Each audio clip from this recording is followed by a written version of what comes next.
Pronto, esta é a frase mágica a dizer que começou a gravação.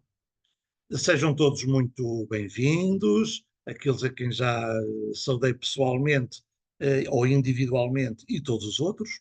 E vou desde já fazer o partilhar da tela. Penso que vocês estão a ver. E então, o primeiro quadro que eu aqui apresento é apenas para dar um pouco a justificação do porquê deste curso sobre Jesus, Cristo, História e Fé, e depois no final também Afonso, tem. Não estamos a ver nada. no living do hotel. É que eu peço imensa desculpa, esqueci-me de clicar no compartilhar a tela. Só um momento. Porque, pronto, eu, claro, como vocês sabem, estou mais ou menos habituado a estas coisas. Espero não ter que fechar a reunião. Você não pode, enquanto estiver gravando esta reunião. Eu vou, peço imensa desculpa, eu vou, não sei como agora abrir aqui isto, para voltar a pôr o.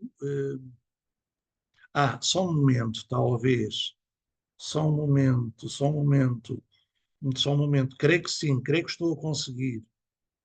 Exatamente, exatamente. Agora vamos voltar ali ao Zoom. Vamos voltar ao Zoom. Peço imensa desculpa, mas são estas coisas que eu. Não é não saber, são esquecimentos.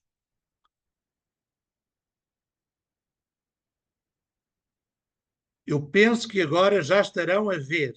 Pronto. Então, vamos continuar. Este primeiro slide, como eu vos dizia, serve para dar uma certa justificação o porquê deste curso. Ora, por uma razão muito simples, a maior parte das pessoas, se não a totalidade das pessoas que estamos aqui neste curso, somos pessoas que temos um mínimo conhecimento de Jesus e queremos seguir, como cristãos, essa figura da história e da humanidade, que, para todos os efeitos, é uma figura incontornável dessa mesma história da humanidade. E, portanto, esta figura, Jesus, não é só importante para cristãos, é também para ateus, para agnósticos, para seguidores de outras religiões. O acesso a Jesus, esse personagem ímpar da história da humanidade, pode ser feito através de documentação histórica, existe até documentação extra-bíblica, fora da Bíblia, não é? Mas também nós sabemos que esse acesso a Jesus feito através dos Evangelhos, através da Bíblia, esses textos evangélicos são catequeses escritas sem preocupações de rigor histórico-científico. São catequeses que querem transmitir ou ensinar algo. Por isso, o subtítulo que eu dou a este curso é Jesus Cristo, mas História e Fé. Há dimensões históricas, Jesus não é um extraterrestre, é alguém que viveu na história da humanidade, mas o acesso a Jesus e a sua compreensão, e a compreensão dos evangelhos, carece também da fé, carece de uma adesão que interpreta todos os textos, todas as narrativas acerca de Jesus. Além disso, a mim parece, mas estou absolutamente convencido disso, e há muitos textos últimos, recentes, do magistério da Igreja, que dizem justamente isto, que a figura de Jesus e o seu Evangelho hão de ser sempre o centro da fé e da reflexão teológica dos cristãos. Nós podemos realmente ler muitos livros de espiritualidade, muitos livros de teologia, muitas matérias, mas a centralidade de Jesus e dos Evangelhos há de ser sempre mantida e nunca deverá ser posta em causa. Portanto, razões mais suficientes para que nós tenhamos aqui alguns encontros, serão 8 encontros, 4 na primeira semana, segunda, terça, quinta e sexta, e outros 4 na segunda semana, também segunda, terça, quinta e sexta, sobre Jesus de Nazaré, Jesus Cristo, história e fé. Eu, não para provocar ninguém, evidentemente, mas justamente para assinalar a importância que a figura de Jesus tem na história da humanidade, eu começo aqui com uma citação de alguém que é ateu, que era um marxista, embora um pouco heterodoxo, Milan Mašovek, da antiga República Checa, digamos assim. E ele um dia escreveu isto. Ele é ateu e marxista, mas escreveu isto num dos seus livros. Quem poderá afirmar com certeza total quanto tempo durará ainda a religião? Esta pergunta não tem para mim especial interesse. É que também existem muitos ópios ateus. Vocês sabem que os marxistas dizem que a religião é o ópio do povo, uma frase inventada por Feuerbach, ainda antes de Marx, não é? E este autor dizia, bom, eu por mim a religião podia acabar, mas como há muitos outros ópios, até ópios ateus, o meu problema não é acabar a religião, era acabar com os ópios todos. E depois ele continua. Pessoalmente, não me traria grande desgosto o facto de a religião acabar. Claro, porque ele é ateu. Mas depois ele diz, mas se eu tivesse de viver num mundo em que Jesus fosse inteiramente esquecido, então preferiria não continuar a viver. Isto é muito bonito e eu acho muito significativo, porque nos mostra realmente que qualquer pessoa de mínima boa vontade, qualquer pessoa com um mínimo de honestidade, seja budista, seja ateu, seja muçulmano, seja agnóstico, seja cristão, há de reconhecer que Jesus é uma figura ímpar da história da humanidade e que, sem Jesus, a humanidade ficaria muitíssimo mais pobre. Então, no seguimento disto que eu acabo de dizer, apresento agora aqui este novo quadro, Jesus de Nazaré, ou Jesus Cristo, que é reconhecido pois, até por ateus, como este Milan Mašovek, que eu acabei de fazer a citação.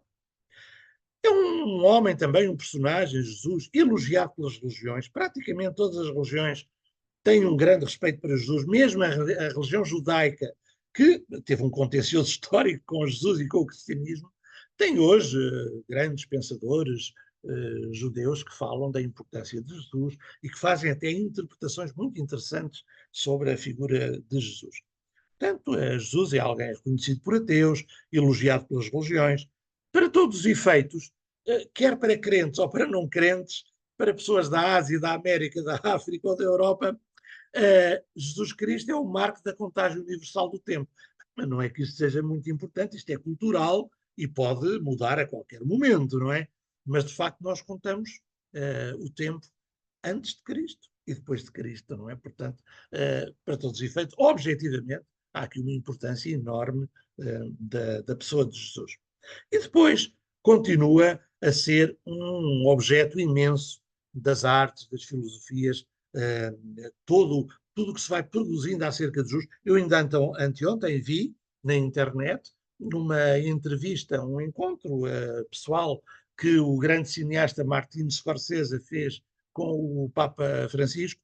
Ele diz que vai fazer mais um filme sobre Jesus. E, portanto, estão as obras literárias, as filosofias, o pensamento, as artes, os cinemas, continuamente a falarem de Jesus. Lembro-me agora, por exemplo, o nosso prémio Nobel, o Saramago, ele também, enfim, ateu, pelo menos assim se confessava, não é?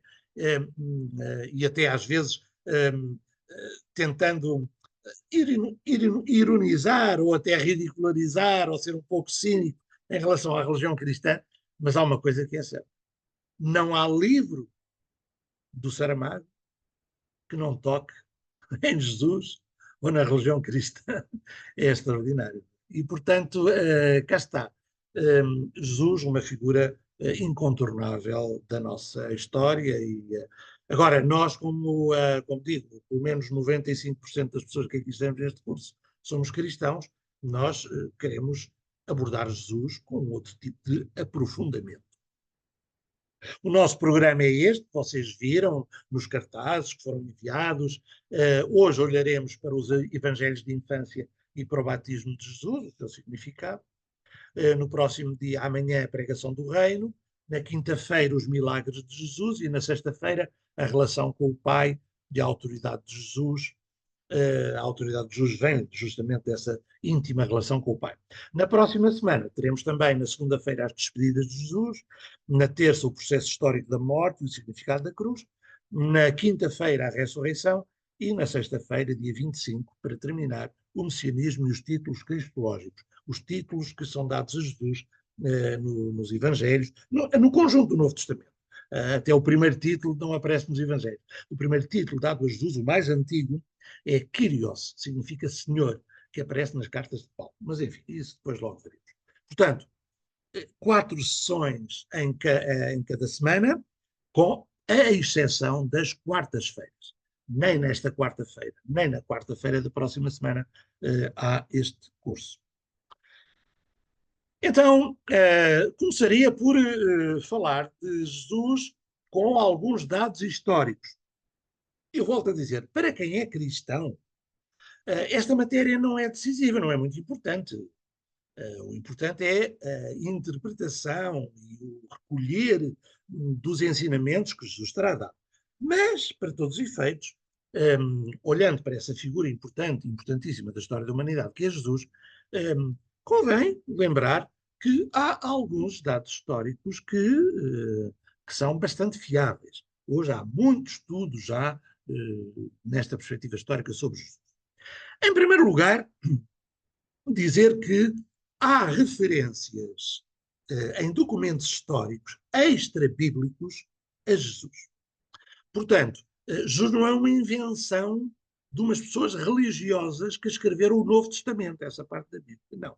Jesus foi um personagem da história que viveu mais ou menos há 2000 anos, e há historiadores dessa época, do Império Romano, historiadores que até não eram cristãos, eram pagãos, portanto são insuspeitos, que falaram de Jesus. Eu cito aqui 3 deles: Tácito, Suetónio e Flávio Josefo.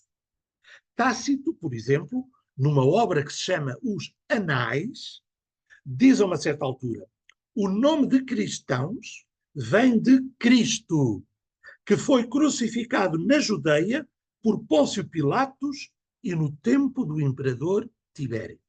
Isto é um documento histórico, portanto, que é confirmado por aquilo que nós conhecemos dos Evangelhos.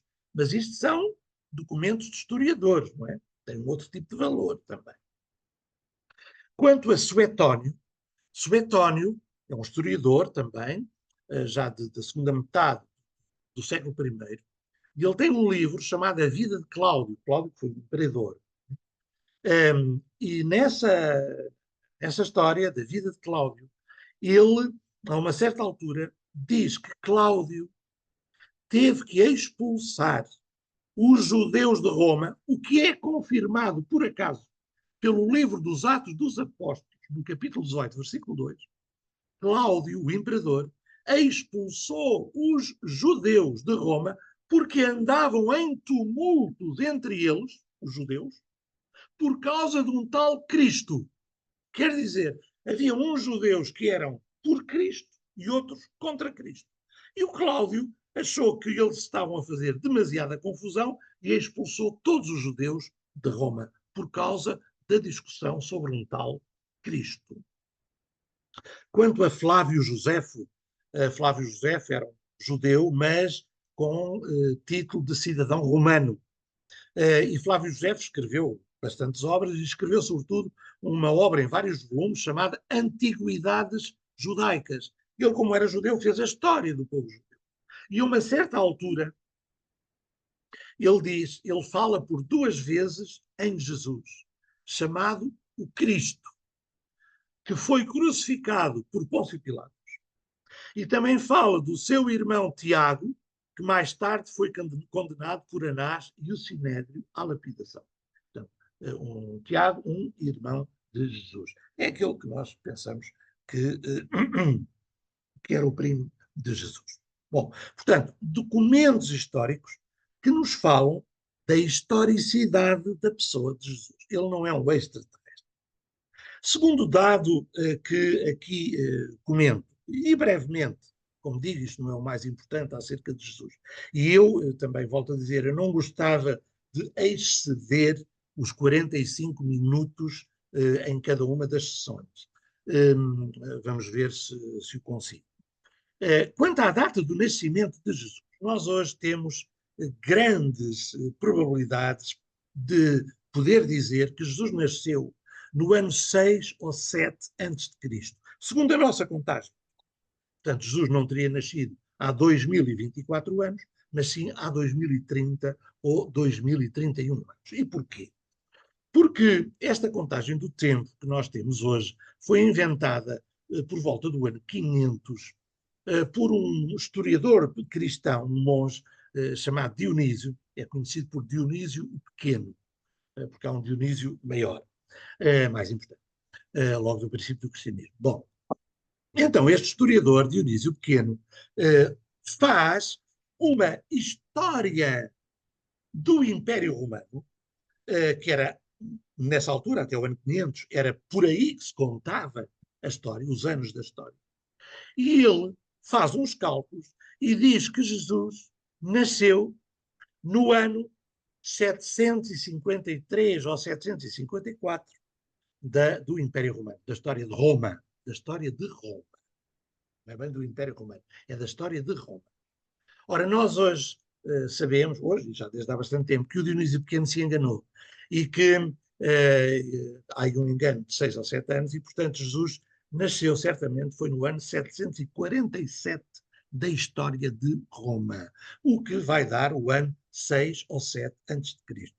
O que poderia ser, enfim, confirmado de alguma maneira por aquele famoso episódio que nos aparece no Evangelho de São Mateus, só aparece em São Mateus, da perseguição de Herodes o Grande às criancinhas inocentes na cidade de Belém. Ora, nós sabemos, por documentação histórica, por estudos históricos, que esse Herodes o Grande morreu no ano 4 a.C., segundo a nossa contagem atual. E, portanto, Jesus já era nascido. Lá está, o que nos atira para um ano antes do ano 4 antes de Cristo. Portanto, nós hoje temos alguma fiabilidade em dizer que Jesus terá nascido por volta do ano 6, 7 antes de Cristo, segundo a nossa contagem. Volto a dizer, nada disto é relevante, nada disto é que dá ou tira a fé, mas pronto, são conhecimentos que nós temos acerca de Jesus. Quanto ao início da vida pública de Jesus, há um evangelho, é só um, o evangelho de São Lucas, que diz que Jesus começou a vida pública depois do seu batismo por João Batista e de João Batista ter sido preso. Jesus começou a sua vida pública no ano 15º do imperador Tibério. Ora, Tibério foi imperador de Roma do ano 14 ao ano 37. E, portanto, o ano 15º do imperador de Roma, do imperador Tibério, é o ano 28 ou 29 depois de Cristo, conforme a gente considera sempre o ano 0 ou o ano 1, enfim. Bem. Ora, isto significa que Jesus começa a vida pública com à volta 34, 35 anos. Né? E, portanto, isso já contradiz um pouco aquela tradição, não é? Que se gerou na Igreja desde há muito tempo, de que Jesus teria morrido aos 33 anos. De onde é que vem essa ideia de Jesus ter morrido aos 33 anos? Vem de que, diz um dos evangelhos, diz que a seguir ao batismo, Jesus teria cerca de 30 anos. E depois, pelas narrativas dos evangelhos, dá a impressão que Jesus teve uma vida pública, um anúncio do reino de Deus, durante 3 anos. Então isso iria dar os tais 33. Mas não aparece em lado nenhum, não é? E, portanto, nós hoje temos essa noção que Jesus começa a vida pública com 34, 35 anos e vai morrer com, à volta, 36, 37 anos. A data da morte de Jesus é talvez a data que nós temos mais fácil de determinar, segundo os critérios históricos. E aponta, hoje a maior parte dos historiadores, dos estudiosos desta matéria, apontam para o dia 7 de abril do ano 30, depois de Cristo. Como Jesus teria nascido 6 ou 7 antes de Cristo, teria 36, 37. E como é que se chega a esta data? Chega-se a esta data da seguinte maneira: nós sabemos, até por aqueles documentos dos historiadores pagãos que eu li há pouco, que Jesus morreu, foi assassinado numa cruz, no tempo em que Tibério era o imperador de Roma e que Pôncio Pilatos era o governador da Judeia. Ora, Pilatos foi governador entre 26 e 36. Tibério foi imperador entre 14 e 37.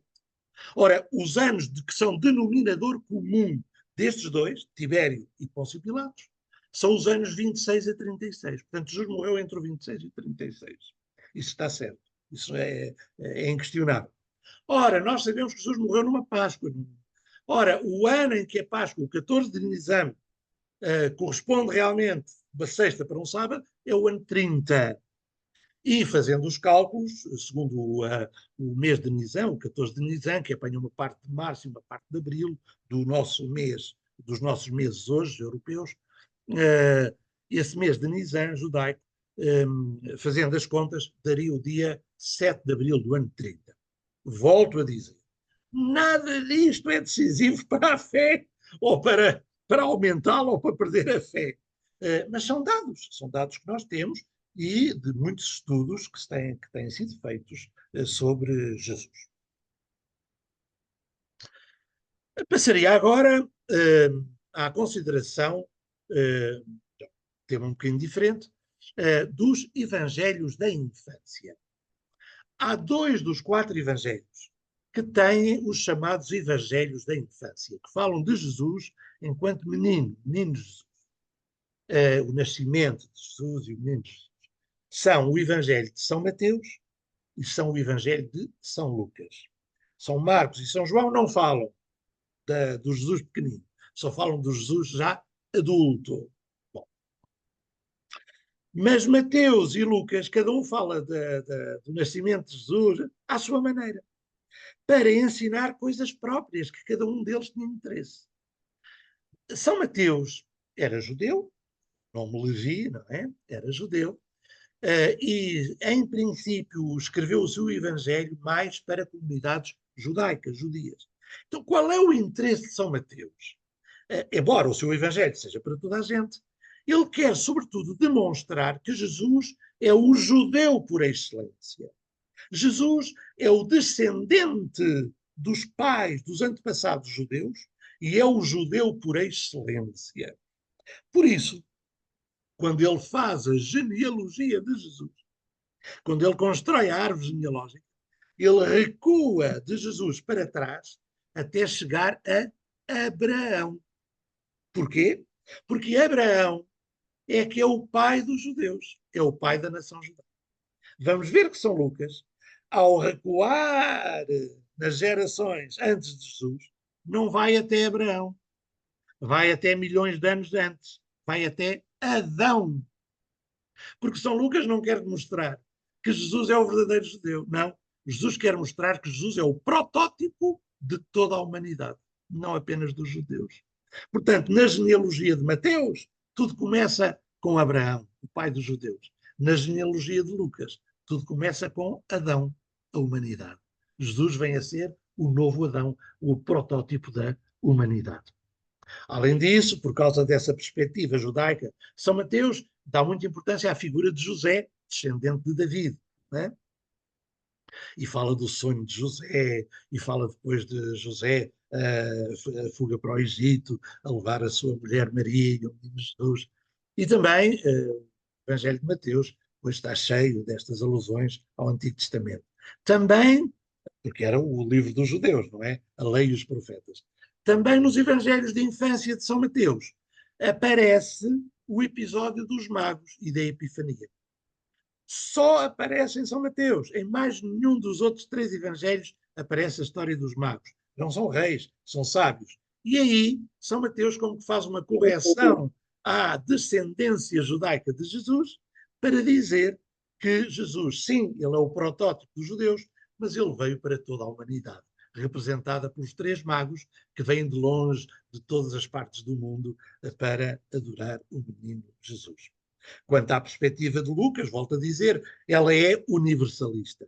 Jesus, segundo São Lucas, é o protótipo da humanidade. E isto porquê? Porque São Lucas para já não era judeu. São Lucas era um homem de Antioquia, portanto ali entre a Síria e a Turquia, não é? A atual Síria e a Turquia.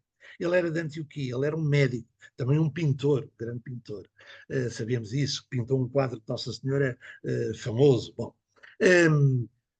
então, São Lucas não é judeu e não está interessado em mostrar que Jesus é um grande judeu. Está interessado em mostrar que Jesus é verdadeiramente o homem por excelência. É o protótipo da humanidade. É o homem verdadeira imagem de Deus. É o próprio Deus. Bom, então, São Lucas nos seus evangelhos de infância, depois tem algumas coisas próprias, típicas do seu evangelho, que é aquele episódio, aquele dizer que Jesus ia crescendo em sabedoria e graça. Jesus ia crescendo em estatura, mas também em sabedoria e graça, em Espírito Santo. Graça ao Espírito Santo também. E depois é também em São Lucas que aparece o famoso episódio de Jesus no templo a conversar com os doutores. No texto não diz que Jesus está a ensinar os doutores. Está a dizer que Jesus está a fazer perguntas cheias de sabedoria aos doutores. Mas está a fazer perguntas. Bom, ainda é um adolescente de 12 anos. Muito bem. Então isso é típico do Evangelho de São Lucas. Depois passo a um episódio que aparece nos 4 evangelhos. São poucos os episódios relativos a Jesus que aparecem nos 4 evangelhos.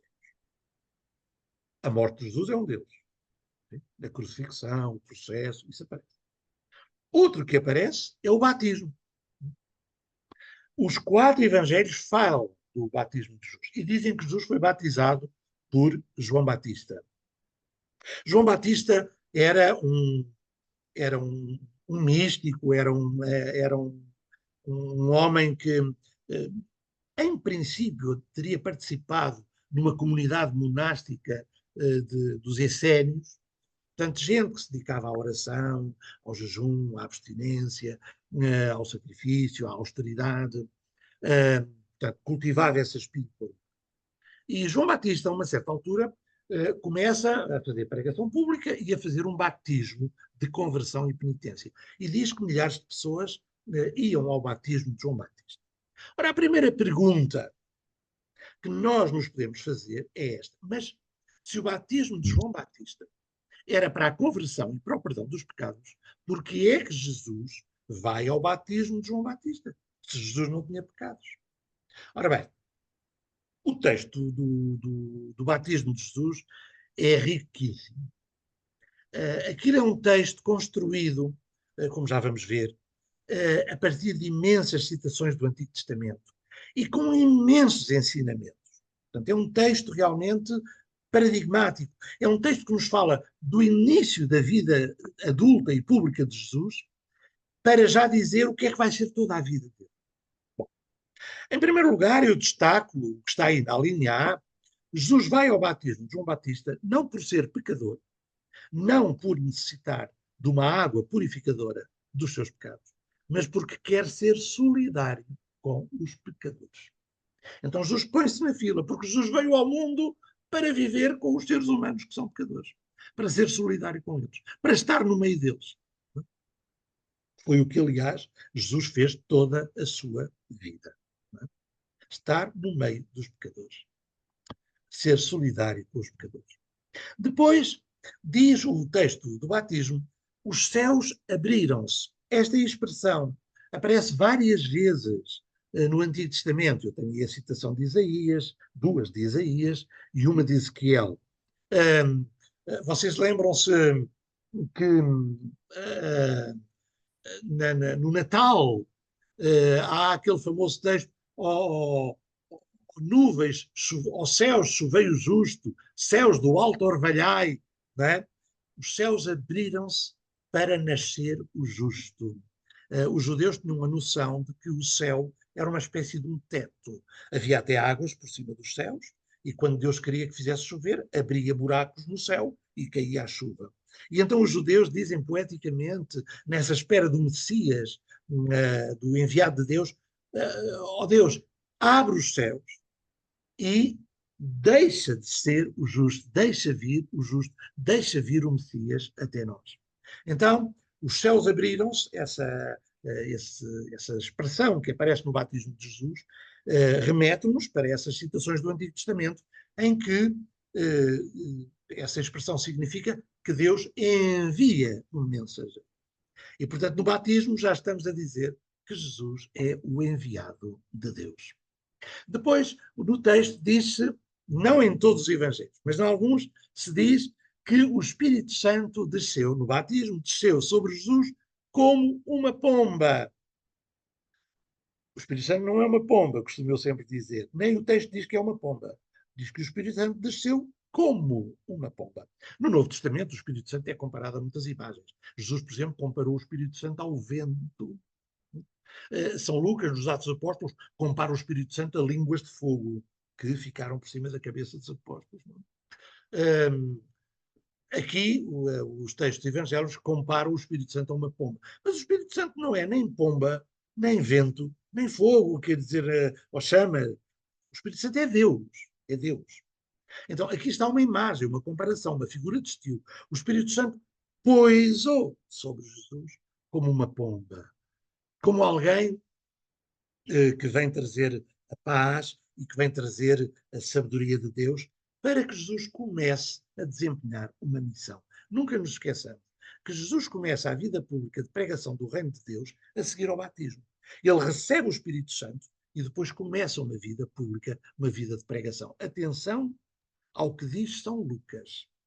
São Lucas diz que com o batismo Jesus ficou, atenção à palavra, cheio do Espírito Santo. E repete isto várias vezes. E cheio do Espírito Santo vai ao deserto e resiste às tentações. E cheio do Espírito Santo volta para a sua terra e cheio do Espírito Santo começa a sua pregação. Portanto, no batismo, Jesus recebe o Espírito Santo, digamos assim, como agora dizemos no Crisma, com toda a abundância dos seus dons. São Lucas já tinha dito que ele foi crescendo em sabedoria e graça. Ele foi crescendo em Espírito Santo. Bom, e começa então, é capacitado no batismo, com essa força do Espírito Santo, é capacitado para uma missão. E essa missão vai ser a missão do servo sofredor. Nestes textos do batismo, aparece esta frase: este é o meu filho muito amado, meu enlevo da minha alma, escutai-o. Ora, esta frase é uma frase do capítulo 42 do profeta Isaías. É uma frase que aparece quando Isaías está a falar do servo sofredor. O servo sofredor seria um enviado de Deus que iria pregar e iria sofrer, iria ser perseguido. Então, logo no batismo de Jesus, este texto, isto é uma catequese, evidentemente, isto é um texto teológico, isto é literatura, não é? Compõe-se, é composto a partir de muitas citações do Antigo Testamento para dar todos estes ensinamentos. Estão a ver? Isto é um texto riquíssimo, de uma pluralidade de ensinamentos. E este último que eu estou a destacar, este último ensinamento, é dizer: Jesus vai começar uma missão e vai sofrer, vai ser perseguido. Ele é o Filho de Deus, ele é o enviado de Deus, ele tem a amizade, o enlevo do Pai, é o Filho muito amado, mas ele vai sofrer, porque essa é a missão do servo sofredor, como tinha dito o profeta Isaías uns séculos antes. Vou avançando um bocadinho, espero cumprir realmente o tempo previsto, para não exceder os 45 minutos. Depois do batismo, dá-se o início da vida pública de Jesus. E esse início é contado por cada evangelista à sua maneira. São todos diferentes, todos. Como é que São Mateus começa o princípio da vida pública de Jesus? Qual é a primeira coisa que Jesus faz? A primeira coisa que Jesus faz é um grande sermão, um grande discurso, que são os capítulos 5, 6 e 7 do Evangelho de São Mateus. É o chamado Sermão da Montanha. São 3 capítulos em que Jesus diz coisas lindíssimas, em que Jesus começa com as bem-aventuranças, que depois Jesus pede para amar os inimigos, em que Jesus diz que os seus discípulos serão sal da terra e luz do mundo, em que Jesus diz, olha, cuidado, porque as tradições dos antigos diziam-vos isto, eu, porém, agora digo-vos outra coisa. Antigamente diziam, amai os amigos, odiai os inimigos, eu agora digo, amai os inimigos. E, portanto, e tem muita, é ler, não há como ler os 3 capítulos, 5, 6 e 7. É assim que Jesus começa a sua vida pública. Faz um discurso imenso, eu às vezes na brincadeira digo, esse discurso bateu certamente o recorde do Fidel de Castro, que diz que fazia discursos de 10 horas. Bom, então, esta é a maneira como São Mateus começa a vida pública de Jesus. São Marcos não fala nada disso. Aliás, mais ninguém fala do Sermão da Montanha nos outros evangelhos. Como é que São Marcos começa a vida pública de Jesus? No capítulo 1, diz que Jesus foi batizado e então começa a pregar o reino de Deus. E pede às pessoas para se arrependerem, dizendo que chegou, completou-se o tempo, escutai o Evangelho, eis a boa nova. É assim que Jesus começa a vida pública. E depois São Marcos, logo no primeiro capítulo, capítulo 1 de São Marcos, conta 24 horas da vida de Jesus. Jesus vai rezar a uma sinagoga, depois vem com os amigos e vai à casa de Pedro, porque a sogra de Pedro estava doente, cura a sogra de Pedro, ela faz-lhes uma comida. Estão à tarde, certamente, na conversa, não é? Jesus cura pessoas, depois descansam, depois de madrugada cedinho, Jesus levanta-se e sozinho vai para um local ermo rezar. Os discípulos, quando acordam, veem que Jesus não está ali, vão à procura dele, encontram-no e Jesus diz, vamos para outras aldeias, vamos para outras cidades pregar o reino de Deus. 24 horas seguidas da vida de Jesus. Isto aparece logo no capítulo 1 de São Marcos, para dizer, logo, marcar logo o início àquilo que Jesus veio, à pregação do reino e de todas estas formas, com oração, com milagres, com pregação, com cura de doentes, etc. Quanto a São Lucas, como é que São Lucas começa a vida pública de Jesus? Vocês já podem estar a perguntar-se assim, então, mas afinal, qual deles é que está a falar a verdade? Isto parece agora aí um político que está a dizer que há aí outros dois que estão a mentir. Algum deles está a mentir. Estão dois a dizer uma coisa diferente. Algum deles está a mentir. Bom, vocês podem estar a ter a mesma reação, mas não é necessário. Não é necessário. Porque nós sabemos que os textos dos evangelhos, como eu disse há pouco, logo no início do nosso encontro, são catequeses para ensinar coisas. Nós, aos textos do evangelho, não temos que fazer esta pergunta. Foi verdade ou é mentira? Aconteceu ou não aconteceu? Nós não temos que fazer essa pergunta. A pergunta que temos que fazer é esta. O que é que isto quer dizer? O que é que este texto me está a querer ensinar? Portanto, cada um dos evangelistas é livre. Cada um fala à sua maneira de Jesus. Cada um conta a sua história à sua maneira. Embora haja pontos em comum, evidentemente. Então voltemos a São Lucas. Como é que São Lucas começa a vida pública de Jesus? De uma outra maneira. Diz que Jesus é batizado, vai às tentações do deserto e volta. E ao voltar vai à sua terra, entra na sinagoga, como aliás fazia sempre aos sábados. Eu costumo brincar a dizer que Jesus nunca foi à missa ao domingo. Jesus era judeu, foi sempre ao sábado à sinagoga. Sempre. Bom, aliás, foi na sinagoga que ele, levado por José, seu pai, foi lá que ele aprendeu a ler, a escrever, essas coisas todas, não é? Com as leituras do Antigo Testamento. Bem, então São Lucas diz que a primeira coisa pública que Jesus faz é entrar na sinagoga, chegar-se ao estrado à frente, abrir o rolo da lei dos profetas e ler uma passagem. Calha-lhe a passagem de Isaías 61, em que ele diz, Eu vim para anunciar a boa nova aos pobres, para libertar os cativos, para dar vista aos cegos e para proclamar um ano da graça do Senhor. Então, é desta maneira que Jesus começa a sua vida pública em São Lucas. Por acaso, este texto é curiosíssimo, porque Jesus, falando uma coisa tão linda e dizendo o texto que as pessoas na sinagoga estavam de olhar fixo em Jesus para ver o que é que ele ia dizer. Qual é a reação das pessoas depois disto? Querem imediatamente matar Jesus. Porquê? Porque Jesus, ao fazer a citação de Isaías, no capítulo 61, cortou a parte final da citação. A primeira parte dizia: eu vim para dar vista aos cegos, libertar os prisioneiros, dos cativos, anunciar a liberdade, proclamar um ano da graça do Senhor. Ponto final, Jesus. Mas Isaías continuava a dizer: e para castigar os pagãos. Ora, Jesus cortou essa palavra.